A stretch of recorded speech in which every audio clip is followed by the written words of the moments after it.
The Holy Gospel according to John. Glory to you, O Lord. When Judas was gone, Jesus said, "Now the Son of Man receives his glory, and God receives glory through him. If God receives glory through him, then God will give glory to the Son through himself, and God will give him glory quickly." Jesus said, "My children, I will be with you only a little longer.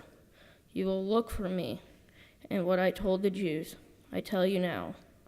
Where I am, you cannot come. I give you a new command. Love each other. You must love each other as I have loved you. All people will know that you are my followers if you love each other." The Gospel of the Lord.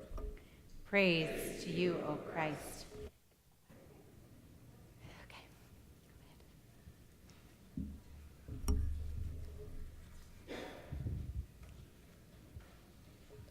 God is full of surprises, and in our first reading from Acts, God does something so surprising.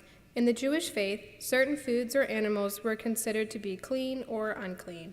In other words, they couldn't eat certain things because they were considered unclean.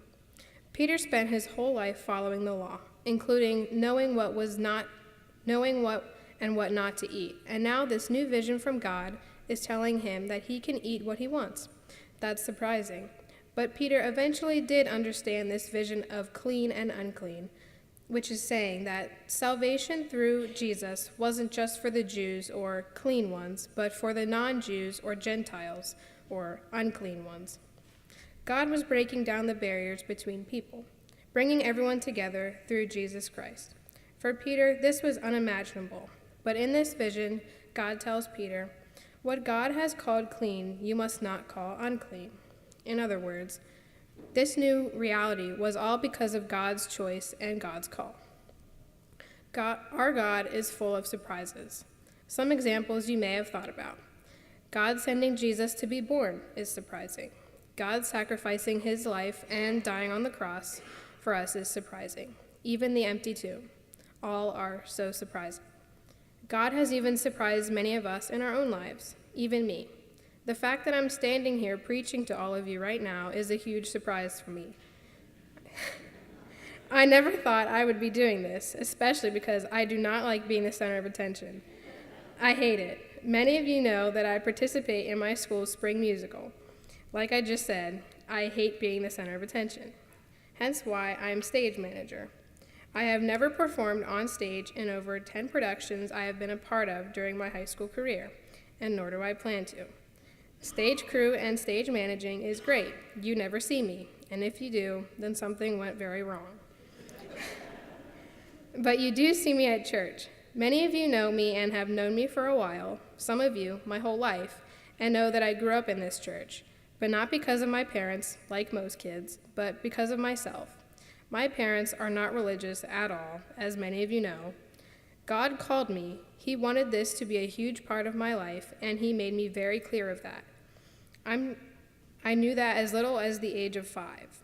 I'm sure some of you remember little Mary running around here with her best friend Sydney by her side.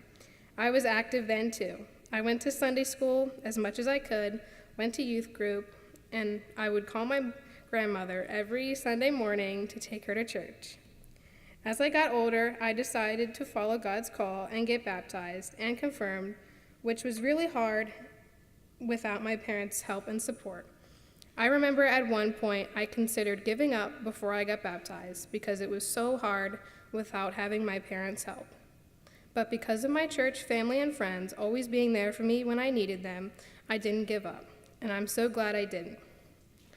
I chose to be religious. I chose to get baptized. I chose to get confirmed. But I didn't choose God.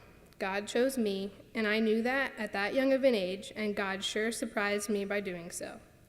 I never thought I would be here in this church preaching to you, but here I am, baptized, best friend, confirmed, granddaughter, leader, surprised, and I don't regret any of it.